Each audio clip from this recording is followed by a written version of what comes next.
Hello student, आज मैं आपको सदिश विश्लेषण एवं प्रक्षेप गति से रिलेटेड कुछ क्वेश्चन को सॉल्व कराऊंगा, जिसमें क्वेश्चन है 40 मीटर ऊंची मीनार की चोटी से एक गोला क्षैतिज दिशा में 20 मीटर प्रति सेकंड के वेग से छोड़ा जाता है। यह कितने समय पश्चात तथा मीनार से कितनी दूरी पर टकराएगा। जी का मान जो दिया है 9.8 मीटर प्रति सेकंड। तो हमें क्वेश्चन में दे रहा है कि एक 40 मीटर ऊंची मीनार है, तो h बराबर 40 मीटर तथा इसे 20 मीटर प्रति सेकंड के क्षैतिज वेग से फेंकते हैं, अर्थात ux इक्वल टू 20 मीटर प्रति सेकंड। और चूंकि यहाँ पे ऊर्ध्वघटक की बात नहीं कर रहा है, तो ऊर्ध्वघटक का जो वेग होगा वो 0 मीटर प्रति सेकंड हो जाएगा। और हमें दिया है स्मॉल g बराबर 9.8 मीटर प्रति सेकंड स्क्वायर, और हमें निकालना है यह कितने समय पश्चात पृथ्वी से टकराएगा, अर्थात t का मान निकालना है, और यह मीनार से कितनी दूरी पर गिरेगा, अर्थात परास की वैल्यू ज्ञात करना है। तो गति के दूसरे समीकरण से जब कोई पिंड गुरुत्वीय त्वरण के अधीन गति करता है तो आपका h इक्वल टू सूत्र होता है u plus half gt square. अब यहाँ u की जगह uy लेंगे, क्योंकि यह ऊर्ध्वघटक के कारण ऊंचाई को तय करता है। अब यहाँ सभी के मान रख देते हैं, तो हो जाता है 40 बराबर 0 इंटू टी प्लस 1/2 g का मान 9.8 टी स्क्वायर। अब इसे सॉल्व कर देंगे तो आ जाएगा 40 बराबर 0 प्लस इसको काट देंगे तो आ जाएगा 4.9, इसको काट देंगे तो आ जाएगा 4.9 टी स्क्वायर, अर्थात टी स्क्वायर इक्वल टू हो जाएगा 40 बटे 4.9। अब इसका दशमलव हटाने के लिए 10 का ऊपर और नीचे गुणा कर देते हैं, तो हो जाता है टी स्क्वायर बराबर 400 बटे 49, अर्थात t बराबर करनी में 400 बटे 49 हो जाएगा। अब 400 का वर्गमूल होता है 20 और 49 का वर्गमूल 7, इसे भाग दे देंगे तो आ जाएगा 2 दशमलव, यानी 7 दूना 14 और 6 बचा, 7 8 56, 4 बचा, 7 पूरे 35 सेकंड। ये हो जाएगा t का मान, जो कि हमारा पहला आंसर है। और हमें मीनार से उसकी दूरी निकालना है, अर्थात r का मान निकालना है, तो ux इंटू टी हो जाएगा। ux का मान दिया 20 गुणे t का मान 2.85, गुणा कर देंगे तो 2 बचे 10, 2 8 16 और 1 17, 2 दूना 4 और 1 5, 0.2 अंक पे लगा देंगे तो ये हो जाएगा 57 मीटर, जो कि हमारा आंसर है। नेक्स्ट क्वेश्चन है 19.6 मीटर ऊंचाई पर स्थित एक बंदूक से एक गोली 50 मीटर पर सेकंड के क्षैतिज वेग से और दूसरी बंदूक से 100 मीटर पर सेकंड के वेग से छोड़ा जाता है। तो पूछ रहा है इसमें पहला, क्या दोनों गोलियां पृथ्वी से टकराएंगी, दूसरा यदि टकराएंगी तो कितने समय पश्चात और कौन सी गोली पहले टकराएगी, और तीसरा कह रहा है गोलियों का मार्ग कैसा होगा, और जी का मान दिया है 9.8 मीटर प्रति सेकंड स्क्वायर। तो हमें इस क्वेश्चन में दिया है ऊंचाई h बराबर 19.6 मीटर और पहली गोली का जो क्षैतिज वेग है ux1 इक्वल टू दिया है 50 मीटर प्रति सेकंड, और दूसरी गोली का जो वेग दिया है ux2 इक्वल टू 100 मीटर प्रति सेकंड, तथा g बराबर दिया है 9.8 मीटर प्रति सेकंड स्क्वायर। तो इसमें पहला पूछ रहा है कि क्या दोनों गोलियां पृथ्वी से टकराएंगी, तो हाँ, दोनों गोलियां पृथ्वी से टकराएंगी। यदि पिंड को हम 11.2 किलोमीटर प्रति सेकंड के वेग से फेंकते हैं तो वह पृथ्वी की कक्षा को छोड़कर बाहर चला जाता है। इस वेग को पलायन वेग कहते हैं, जो कि आपको आगे पढ़ाया जाएगा। फिलहाल यहाँ पे जो है आपका मान 11.2 किलोमीटर प्रति सेकंड से बहुत कम है, अर्थात हम पिंड को जब भी फेंकेंगे तो वह आपका नीचे पृथ्वी से टकराएगा। तो इसका पहला आंसर होगा हाँ, यानी टकराएंगी। दूसरा इसमें पूछ रहा है यदि टकराएंगी तो कितने समय पश्चात और कौन सी गोली पहले टकराएगी। तो जो दोनों गोलियां हैं 50 मीटर पर सेकंड के वेग से जो फेंका गया और 100 मीटर प्रति सेकंड के वेग से जो फेंका गया, ये दोनों गोलियां पृथ्वी से कितने समय पश्चात टकराएंगी। अब हम पहली गोली का जो लगा समय है उसे T1 ले ले, तो उसे ज्ञात करना है, और T2। अब दोनों समयों में तुलना करेंगे, जो सबसे कम होगा वो पहले टकराएगा। तो अब यहाँ T1 निकालने के लिए गुरुत्वाकर्षण के अधीन गति से H बराबर u y into T1 plus half G T1 square. अब यहाँ u y दोनों का नहीं दिया गया है तो u y इक्वल टू 0 हो जाएगा। अब यहाँ मान रख देंगे तो आपका हो जाएगा 19.6 बराबर 0 गुणे T1 प्लस 1/2 G का मान 9.8 T1 स्क्वायर। अब इसे सॉल्व कर देंगे तो आ जाएगा 19.6 बराबर 4.9 T1 स्क्वायर। अब यहां पर जो हमारा है इसको काट देंगे तो 4.9 मिल जाएगा। तो T1 स्क्वायर इक्वल टू 19.6 बटे 4.9, इसे काट देंगे तो आ जाएगा 4 बार में कटेगा। तो T1 स्क्वायर इक्वल टू 4, तो T1 इक्वल टू करनी में 4, जिसे सॉल्व कर देंगे तो आ जाएगा 2 सेकेंड। इसी तरीके से T2 निकालेंगे तो H बराबर u y T2 plus half G T2 square. H का मान 19.6 ही रखेंगे, u y का मान 0 इंटू T2 प्लस 1/2 गुणे 9.8 T2 स्क्वायर। अब इसे सॉल्व कर देंगे तो आ जाएगा T2 स्क्वायर इक्वल टू 19.6 बटे 4.9, अर्थात T2 इक्वल टू भी 2 सेकेंड ही आएगा। जैसे ऊपर सॉल्व किया वैसे ये भी आ जाएगा, अर्थात दोनों का जो समय T1 और T2 दोनों बराबर है, अर्थात कोई भी गोली पहले नहीं टकराएगी, दोनों एक साथ पृथ्वी से टकराएंगी। ये हो गया हमारा दूसरा आंसर, अर्थात दोनों गोलियां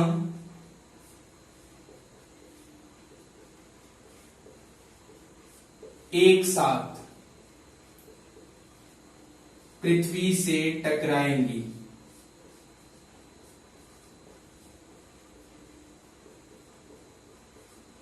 और तीसरा इसमें कह रहा है कि गोलियों का मार्ग कैसा होगा। तो जब हम उसको क्षैतिज दिशा में फेंकते हैं तो गोलियों का जो मार्ग होगा, गोलियों का जो मार्ग होगा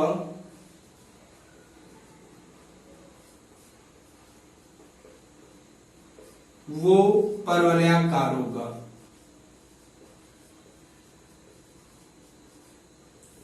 क्योंकि ये प्रक्षेप गति करता है, तो प्रक्षेप का जो पथ होता है वो परवलयाकार होता है, जो कि हमारा तीनों आंसर हो गए। नेक्स्ट क्वेश्चन है, एक गेंद 15 मीटर प्रति सेकंड के वेग से 36 से 30 अंश का कोण बनाते हुए फेंका जाता है। ज्ञात कीजिए पहला गेंद की उड़ान का समय, दूसरा गेंद द्वारा प्राप्त अधिकतम ऊंचाई, जहां g बराबर दिया है 10 मीटर प्रति सेकंड स्क्वायर। तो हमें क्वेश्चन में दिया है पिंड का प्रारंभिक वेग u बराबर 15 मीटर प्रति सेकंड और थीटा बराबर दिया है 30 अंश और g बराबर दिया है 10 मीटर प्रति सेकंड स्क्वायर। और हमें क्वेश्चन में निकालना है पिंड के उड़ान का समय अर्थात कैपिटल T, दूसरा गेंद द्वारा प्राप्त अधिकतम ऊंचाई अर्थात h निकालना है। तो पिंड के उड़ान का जो समय होता है कैपिटल T, उसका सूत्र होता है 2u sin थीटा बटे g। अब यहाँ पे मान रख देते हैं, तो 2 गुणे u का मान 15 गुणे sin 30 बटे 10। अब यहाँ पे सॉल्व कर देंगे तो 15 दूना 30 हो जाएगा, गुणे साइन 30 का मान 1/2 होता है, पूरे के बटे 10। 10 से इसको काटेंगे तो 3 बार में कटेगा, अर्थात 3 गुणे 1/2। सॉल्व कर देंगे तो आ जाएगा 1.5 सेकेंड। ये हमारा हो गया पहला आंसर। दूसरा कह रहा है कि ऊंचाई क्या होगी, तो h इक्वल टू सूत्र होता है u square sine square theta बटे 2g।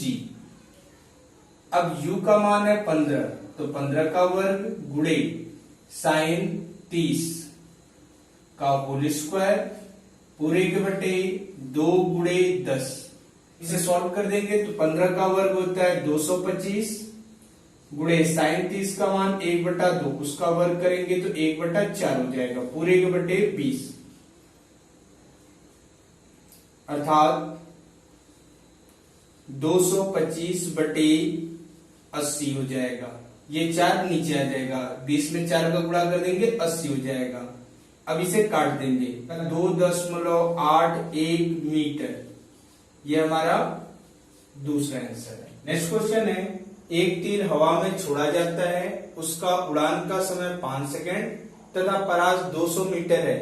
तीर के पहला प्रक्षेपण वेग का ऊर्ध्व घटक, दूसरा क्षैतिज घटक, तीसरा अधिकतम ऊंचाई, चौथा क्षैतिज से उसका कोण ज्ञात कीजिए। जहां g बराबर 9.8 मीटर प्रति सेकंड स्क्वायर है।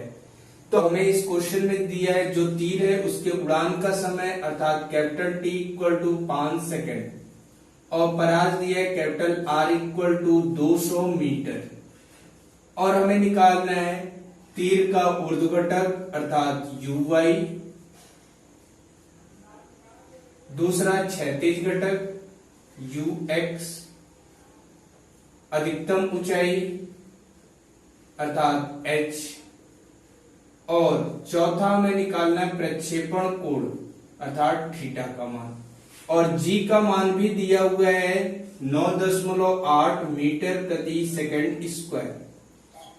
तो हमें इस क्वेश्चन में जो दिया है उड़ान का समय और परास, इसका मान ले लेते हैं, अर्थात t बराबर दिया है 5 सेकंड, तो उड़ान के समय का सूत्र होता है 2u साइन थीटा बटे g इक्वल टू 5 सेकेंड। इसे हम समीकरण 1 ले लेंगे, और क्षैतिज परास कैपिटल R इक्वल टू दिया है 200 मीटर, अर्थात u square sine 2 theta, sine 2 theta को हम लिख सकते हैं 2 sine theta into cos theta बटे g इक्वल टू 200 मीटर। इसे हम समीकरण 2 ले लें। अब समीकरण 2 में 1 से भाग दे दें, अर्थात समीकरण 2 भागे समीकरण 1, 2u square sine theta into cos theta बटे g पूरे के बटे 2u साइन थीटा बटे g बराबर 200 बटे 5। अब सबसे नीचे वाला ऊपर चला जाएगा और ये आपका नीचे आ जाएगा, तो हो जाएगा 2u square sine theta into cos theta गुणे g बटे u 2u sine theta into g। अब g से g कैंसिल हो जाएगा, साइन थीटा 2 से 2 और एक u कट जाएगा, इधर हो जाएगा 200 बटे 5, इसे काट देंगे तो आ जाएगा 40। तो अब यहां बचा है u और cos थीटा, तो u cos थीटा बराबर आ गया 40 मीटर प्रति सेकंड, जिसे हम ux भी कहेंगे, अर्थात ux बराबर 40 मीटर प्रति सेकंड। यह हमारा दूसरा आंसर आ गया 40 मीटर प्रति सेकंड। अब उसके बाद ux का मान समीकरण 2 में रखने पर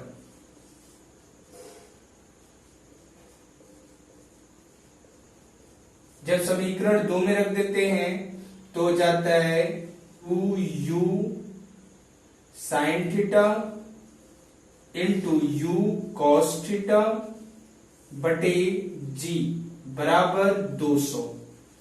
अब u cos थीटा की जगह 40 रख देंगे तो हमारा हो जाएगा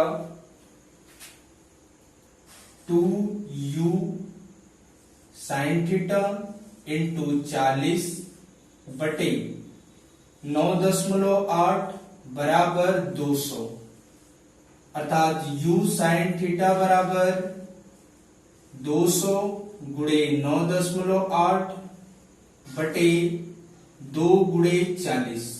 अब इसको काट देंगे तो 5 बार में कट जाएगा और 2 से भाग दे देंगे तो ये 4.9 हो जाएगा।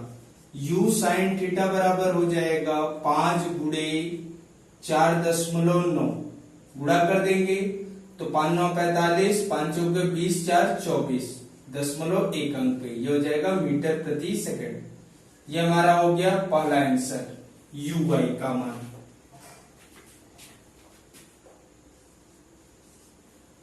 जो कि 24.5 मीटर प्रति सेकंड आ जाता है।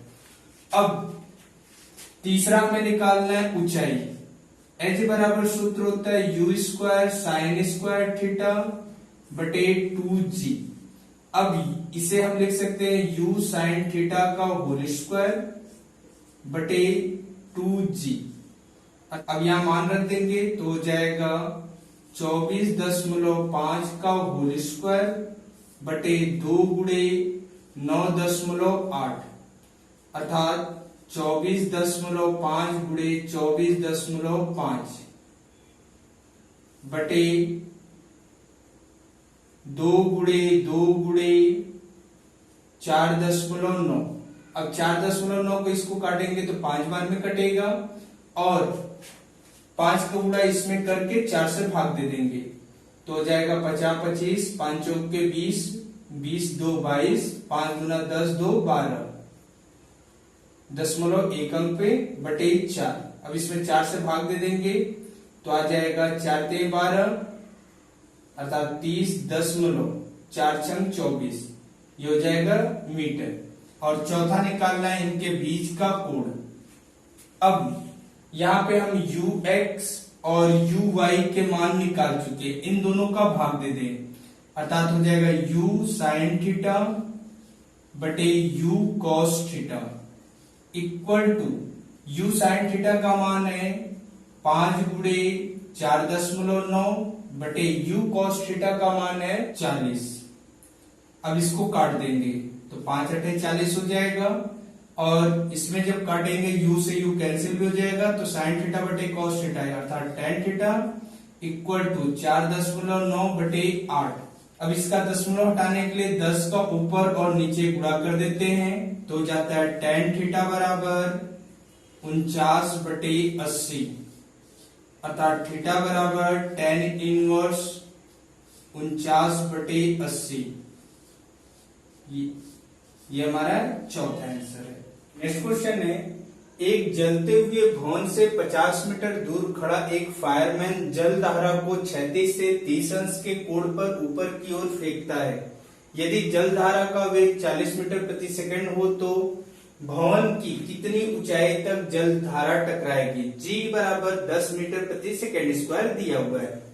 तो हमें इस क्वेश्चन में दिया एक फायरमैन है जो किसी जलते हुए भवन से 50 मीटर की दूरी पर खड़ा है, अर्थात x इक्वल टू 50 मीटर और 36 से 30 अंश के कोण पर जलधारा को फेंकता है, अर्थात थीटा इक्वल टू 30 अंश। जलधारा का जो वेग है u इक्वल टू 40 मीटर प्रति सेकंड, g बराबर दिया है 10 मीटर प्रति सेकंड स्क्वायर और हमें भवन की ऊंचाई निकालना है जितनी ऊंचाई तक जलधारा टकराएगी। अब परवलय के समीकरण से जो हमारा सूत्र होता है y equal to x tan theta minus g बटे 2 u square cos square theta into x square. तो y जो हमारा है ऊंचाई h के बराबर ले लेंगे, अर्थात h equal to x tan theta, x का मान रख देंगे 50 गुणे टेन 30, माइनस जी का मान 10 बटे 2 गुणे यू का मान दिया हुआ है 40, तो 40 का वर्ग इंटू कॉस 30 का whole square into x square है, अर्थात 50 का वर्ग कर देंगे। अब इसे सॉल्व कर देंगे। h इक्वल टू हो जाएगा 50 गुणे tan 30 का मान हो जाएगा 1 बटा करने में 3 माइनस 10 गुणे 2500 बटे 2 गुणे 1600 गुणे करनी में 3 बटा 2 का होल स्क्वायर। अब 2 जीरो से 2 जीरो कैंसिल हो जाएगा, 2 से इसको काट देंगे तो 2 बचे 10 हो जाएगा।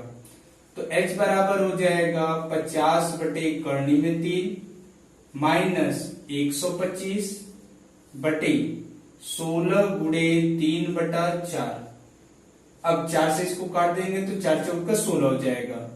तो h बराबर हो जाएगा 50 और करनी में 3 का ऊपर नीचे पर मेयीकरण कर देंगे, तो करनी में 3 गुणे करनी में 3 माइनस 125 बटे 12। अब इसे सॉल्व कर देंगे तो h बराबर हो जाएगा 50 गुणे 1.732 बटे 3 माइनस 10.4। 12 से इसमें भाग दे देंगे तो 10.4 आ जाएगा। 5 का गुणा कर देंगे तो 5 दूना 10, 5 ते 15 और 1 16, 5 सते 35, 1 36, 5 एकम 5, 3 8 हो जाएगा।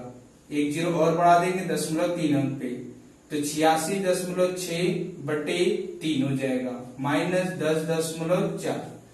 अब इसमें 3 से भाग दे देंगे तो 3 दूना 6, 2 बचा 6 हो गया, 3 8 24, दशमलव लगा देंगे 2 बचा है तो आपका 26 हो जाएगा, 3 8 24 और 2 बचा 3 6 18 माइनस 10.4। जिसे सॉल्व करेंगे तो आ जाएगा 6 4 8 और 1 अर्थात 18.46 मीटर। तो जल धारा जो है वो भवन पर अधिक से अधिक 18.46 या 18.5 मीटर ऊंचाई तक टकराएगा।